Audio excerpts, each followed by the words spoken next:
Hey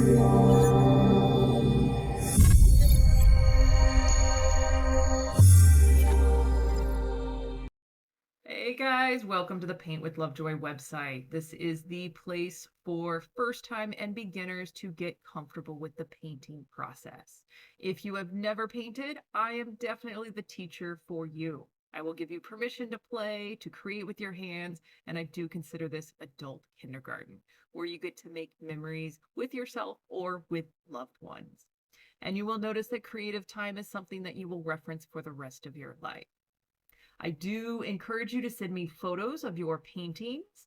And when you're done with my YouTube videos, please check out my Paint Your Pet course for even more in-depth and kind of my signature class. It's a lot of fun. Before we get started, I want to say thank you for being you. And I also want to give you permission to play today. I'm going to encourage that you take a lot of progress photos, and I do recommend that you turn off your distractions.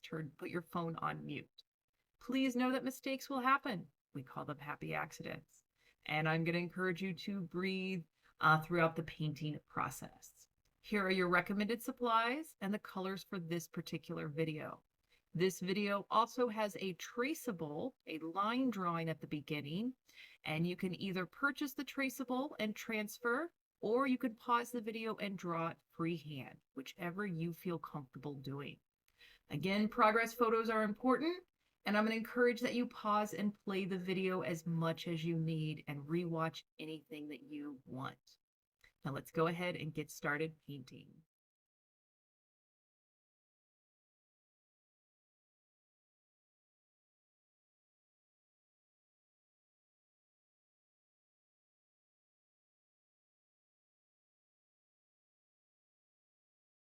All right, guys, another fun painting today. So get your traceable transfer to your surface, and we're going to start with the background. And we're going to be doing a mixture of yellow and green.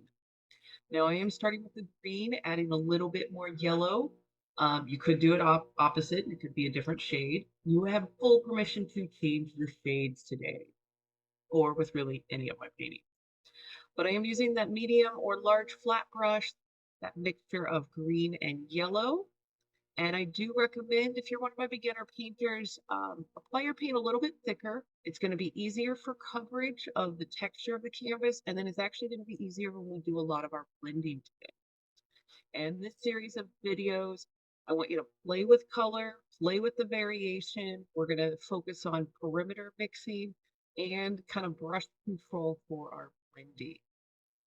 So here I'm going to add more green, and you can add more green to your mixture, or you can grab that direct green, and I'm putting it in a few other areas, overlapping some of the prior color, playing with the new shade, using light pressure as I overlap the lighter and the darker color area and kind of create a new space, a new blending color. Now, do remember to breathe. Sometimes we get nervous when we're doing something for the first time and we don't realize we're holding our breath until I actually call you out. And it's actually one of the things that many people have enjoyed about my videos is reminding you to breathe. You're doing a great job. Now, again, like I said earlier, you can change colors for this. You can do a different background. You can do a different color for your flowers. Just use this video as a base guideline. Again, we're going to be focusing on our color mixing and our blending just to get you more comfortable with the process before you move on to more challenging painting. I'm really grateful that you're taking some time out of your day, getting creative with me, just hanging out for a little bit, and hopefully slowing down. I know everybody has such busy, crazy lives these days, and it's hard to squeeze the creativity in. So again, I'm glad you're here. I'm glad you're having fun. We're going back to adult kindergarten. Paint a little messy, paint kind of sloppy, but this is your place to just not have to be perfect, especially when you have to live up to that standard in so many other areas of your life. Get paint sloppy, paint fun. If you want to finger paint doing this, please feel free to do that. Again, this is just your escape from the world. So it's a good spot if you do want to take a progress photo. I highly recommend taking progress photos when you're doing creative stuff. Just helps you kind of document your process. So now we're going a little bit darker. We're using green with a little bit of black. And I do want you to be sparing with the amount of black. We're just going a little bit darker. And as you can see on the plate, I'm doing what we call perimeter mixing. So I'm kind of pulling that black over to the edge of the green mixture and then mixing from there. So that way I still have my original black and my original green color. And in this series of videos, we're going to be focusing on the perimeter mixing quite a bit. All right, so do whatever you want to your background. You can change colors. You can go back in and you'll see where I slap some more yellow, slap some more colors on there, but just play with it. And I tell a lot of my students, if you have any stress or frustration, throw that into your background of your painting. Slap that brush on there, put some emotion into it.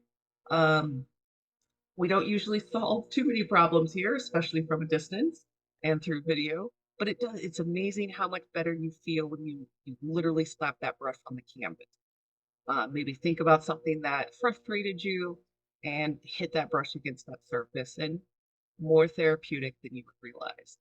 So here I'm doing just that, taking that yellow, slapping it on there. My paint is still wet from the first layer, so that new yellow that I'm introducing is kind of changing the shade a little bit. And this is where I want you to play with that.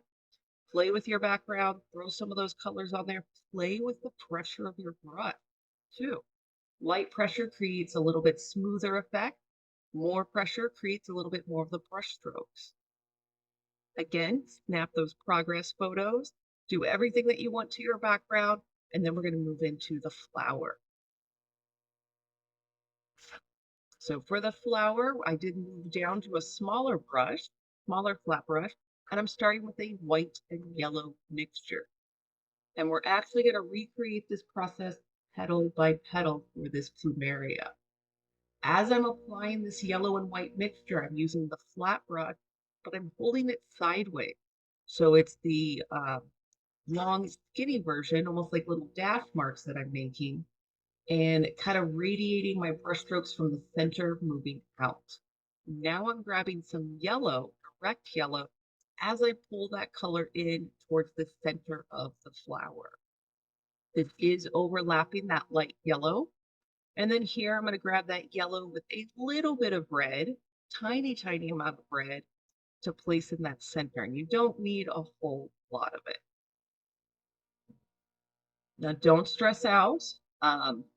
We're going to be recreating this formula many times for each petal. So I did clean the brush, wiped off some of the excess paint, and then where that light yellow and the darker yellow meet, blended where the two are.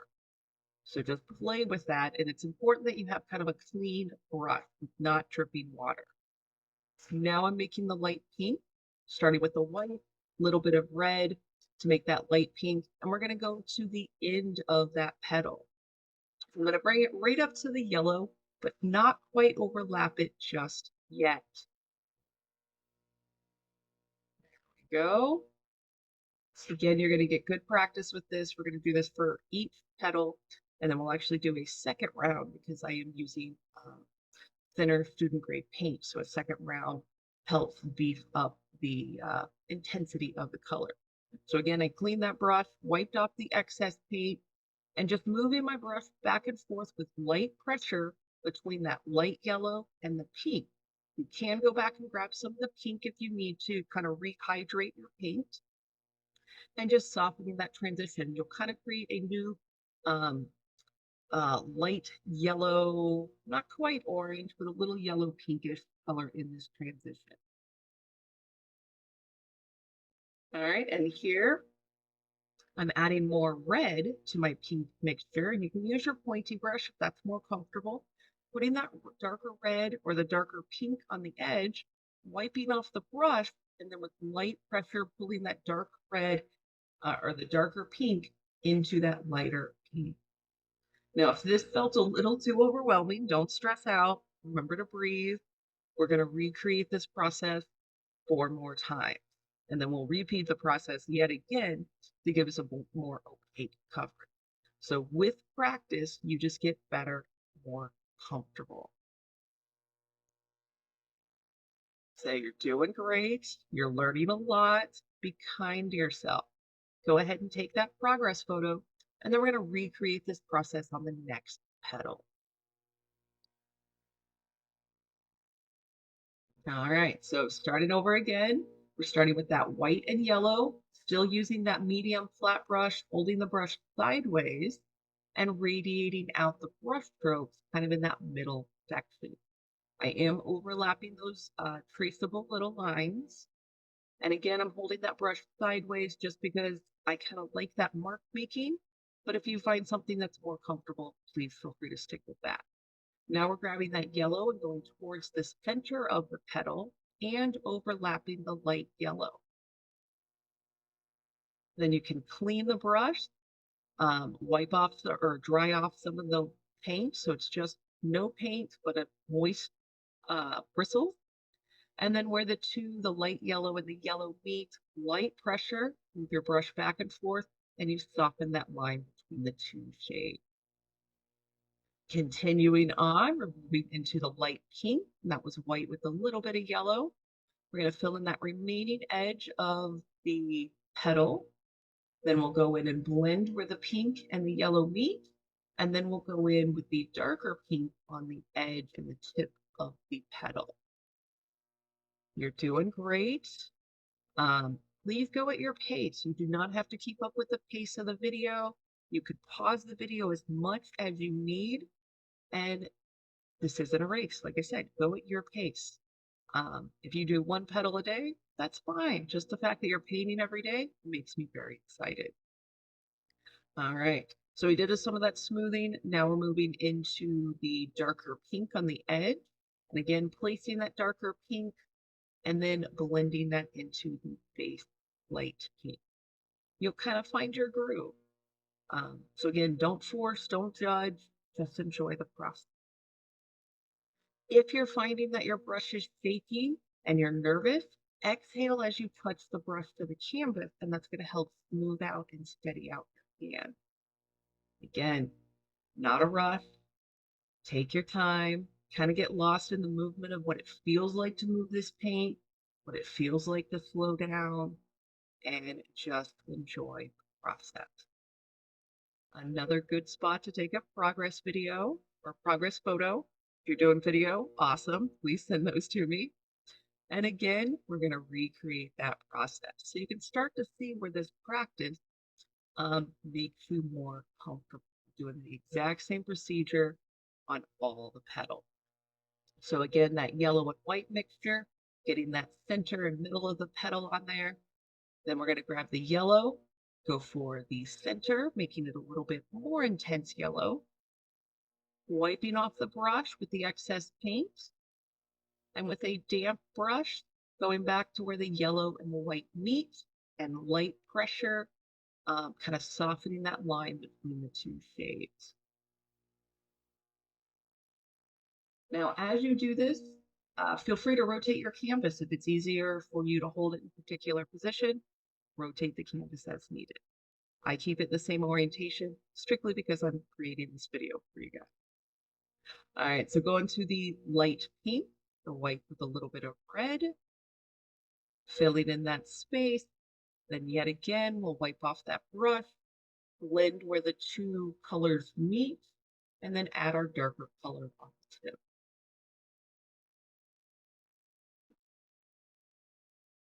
One of the best things about painting is just the fact that it brings you very much into the moment right now. And that's why I encourage the breathing and I encourage you to take your time. You're doing great. All right, so taking that darker red, placing it right on the tip, on top of the lighter pink, cleaning off that brush yet again. Then with that damp brush, going back and kind of softening it into the lighter color. What you are doing, this is called wet on wet blending. You're applying a new color on top of wet paint and then mixing the two together. Very, very therapeutic, a lot of fun. All right, and continuing to recreate that process. If you're finding that for these last couple of petals that you're going really fast, maybe you're getting sloppier than you did the first two, I'm going to recommend that you take a break. It is okay to walk away from the painting and come back to it. Pick it back up from where you left off. Again, go at your pace. So we've got that light yellow on there. Just put the darker yellow towards the center. Now cleaning that brush off, we're going to grab the light pink, applying the light pink to the edge, softening the transition, and then adding the darker pink to the tips of the petal. And hopefully, if you are doing, by the time you get to the fifth petal, you're kind of understanding your formula. A few times when I've taught this particular painting, I've had a few students that actually use 3 brushes for this. They'll use a brush for their yellow and then a different brush for their pink. So feel free to give that a try. Like, um, if you like holding multiple tools, sometimes it's kind of nice. Then you don't have to clean your brushes as much. All right, so again, we've got our darker pink. We placed that color on the edge, wiped off the excess paint, and then with that light pressure, softening that edge and blending the darker pink into the lighter pink. If you feel like you've lost some of the contrast, go back and grab some of that direct red. Be sparing with it. A little bit goes a long way. Place that on there and then blend that color into the pink, and you'll get a bit more contrast. So if you like that contrast, you can swap out that red, use your direct red instead of using dark pink. All right, last petal, doing a great job, starting with that light yellow, filling in that center, and then again, moving on to the yellow, the light pink, then the darker pink. Again, hopefully by this point, you're starting to find a nice groove, feeling a little bit more comfortable with your brush. Maybe you've been breathing deeply nice for quite a while, and you're nice and calm and relaxed. So while you're in the painting process, start noticing how you feel. Start noticing that you're maybe a little more relaxed. Maybe you stop thinking about something that was stressing you out or bothering you prior to starting painting. And that's kind of the great thing about painting. This is a nice little escape from the rest of the world just for a little bit. And as I was saying when we were doing the background, we have such busy, stressful lives, and we have to be perfect or have the illusion of perfect in so many areas of your life. So by taking time out of your day, getting creative, you get to be sloppy, you get to be creative, you get to just go back and be a kid for a little bit. All right, so now that you're done with that, I want you to take a bit of a break. I want you to let your background and petals fully dry. And I'm going to talk a little bit about my favorite class that I teach, and it's the Paint Your Pet class. So check out the website, Paint Your Pet course, and you can see my in-person and online classes. I will not make you paint as fast as that little section, but this is my favorite part coming up with all the pets and their painting. Like I said, I've been teaching this for over 15 years. Look at those happy pets. Look at how awesome my students did creating the likeness of their pets. So it's awesome when you paint what you love. Um, if you've never painted, I am a great teacher for you, and I've got an excellent method. Again, I teach in person and online classes. My steps are very easy and logical to follow, both in person and online. And if you're done painting your pets or you don't have a pet, you can paint your favorite animal. It is pretty cool. You will impress your pet and yourself. So when you're ready, check out the Paint Your Pet course and check out that discount code. All right, now let's get back into your painting. And before you get into painting, I want you to look at your painting from across the room, about 10 feet away, and just notice what it looks like from that distance. So for this, we're going to get those little arms of the Plumeria. So I'm using the pointy brush, the light pink, and I had enough from the last time that I just could use that. But if you need to make it again, start with the white, add a little bit of red, and just come close to your light pink shade. It doesn't have to be exact. And with that pointy brush, I'm laying the light pink over those arms, but I'm not going fully to the center. That's going to be a bit of my darker pink. And again, playing with that pressure, light pressure, I am going over those traceable lines and just kind of filling in almost the remaining space of the canvas. Again, if you're shaky, exhale as you touch the brush to the canvas, and that will help steady out your hand.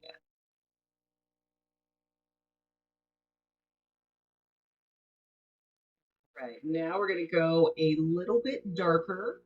Um, so grabbing that yellow and that remaining part, we're gonna overlap that pink just a little bit. So it's almost like we're recreating what we did on the petal, just in a really small, skinny portion of the arm. This is where those petals, as they open up on the plumeria, curl a little bit as they reach the center and create that really pretty star shape.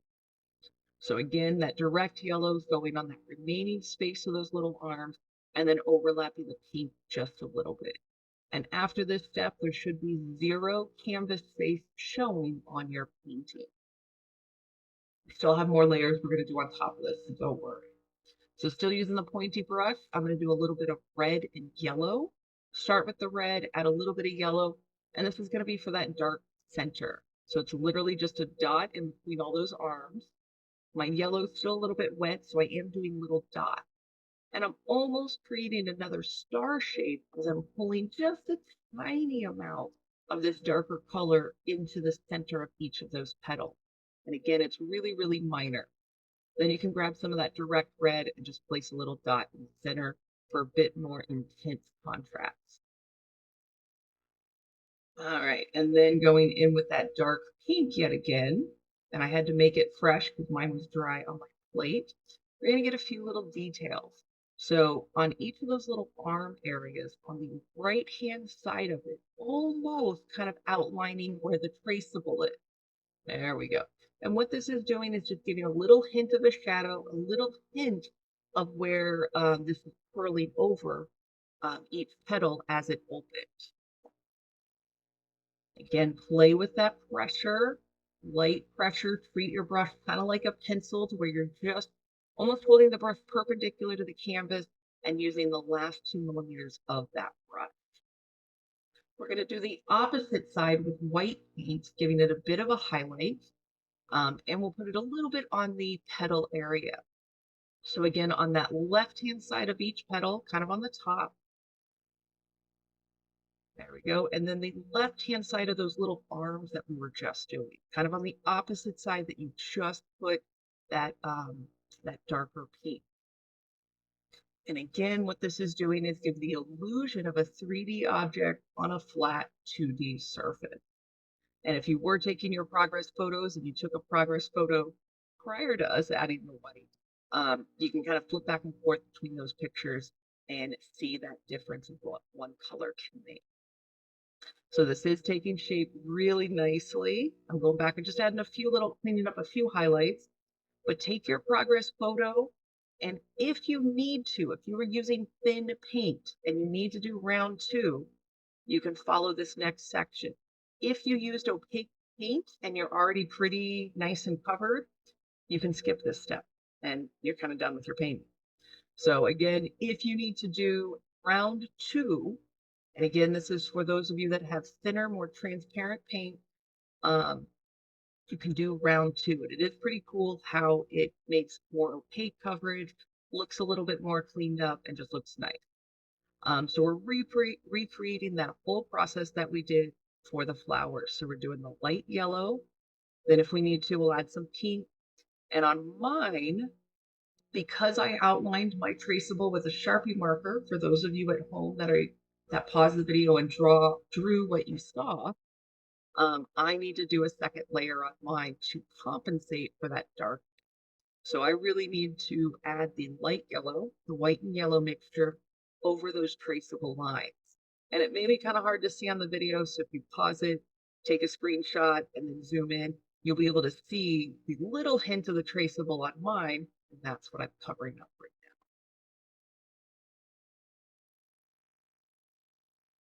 now. And I am applying the paint a little bit thicker.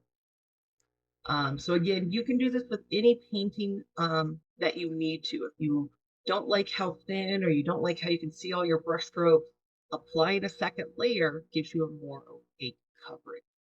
And a lot of times you end up liking it a lot more. So again, that is at your discretion.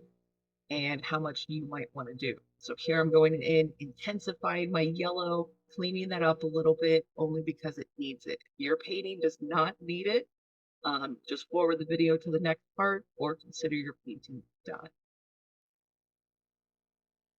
Again, I encourage you to go at your own pace, enjoy the process, and if you want to change anything that I do and make this painting more unique to you, please do that. I highly encourage that in all my classes. So just a few other areas that I could still see the traceable on, putting a few more little dots on there.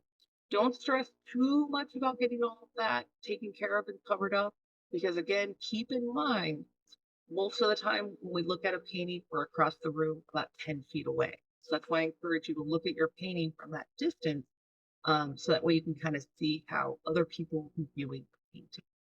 And from that distance, we're not going to see a lot of the tiny details that we see up close while we're painting it. And sometimes that's a nice factor that my students enjoy, that it looks better from across the room. And with that being said, everything in life looks better from distance. There is no exception to the artwork there. So here, again, I'm just going in with my pink, getting a little bit more opaque coverage, just in the places that I need it. So you take your painting to where it's at for you. And I believe one of our last steps on here is going to be doing the black outlines, that I do in quite a few of my paintings for my beginners. Again, proud of you guys for getting creative, taking the break in your day. Um, if you have kids or friends, please paint together. These are great quality time and good bonding. So take that progress photo, do anything that you want to your flower before we move on to the next step. This step is entirely optional. This is the outlines that I'm going to do, the pointy brush and black paint. Again, completely optional. If you do not want to do this, you do not do. Because I teach beginners and first-time painters, when we do some of our more challenging paintings, when we do these outlines, especially for my beginner painters, it helps kind of clean up some of your beginning brush strokes, or just um, cleans up the edges to make you to have you like it a little bit. So that's why I say this step is optional. Um, I do recommend kind of keeping medium pressure on your brush, maybe a little bit lighter pressure as you're working towards the center. And we're just outlining, basically redoing all those traceable lines. Exhale as you touch the brush to the canvas. That's going to help steady out your hand. And if you're starting to notice that your lines are getting wider and wider and wider, possibly means that you have a lot of buildup of paint on your brush. So either wipe off that excess paint, go ahead and fully clean the brush if you want, grab your paint again, and then go back to applying your lines. A little bit of brush maintenance for you. Now I am keeping this in the same orientation just because I'm creating the video for you. But if you want, rotate your canvas, put it flat on the table, turn it sideways, whatever is making it easier for you to make some of these per line. Just for what you need with your comfort. I have in the past had people do this with a red or a teal and not use black. So again, you can switch out colors and make this even more intriguing. And I apologize for not getting the autofocus locked on this video. So sorry for the autofocus little moments here. I'm still human. We're all still human. Nobody's perfect. All right, but this is coming together nicely. Again, remember to look at your painting from the distance, take your progress photos. Our last step will be adding some white highlights. If you happen to be making this for a friend, I recommend that maybe write a message for that friend on the back of your canvas. Oh, so go ahead, take your progress photo. You're doing great. Not sure. Yep, doesn't look like I put any white highlights on there. So if you want to add your white highlights, go right ahead. So great job today. Really proud of you guys. Thanks for taking time and hanging out with me for a little bit. Please don't wait too long to do your next painting. Please send me pictures, email or tag me. And when you're ready, check out the Feet Your Pet course. I'm so glad you got creative. And until next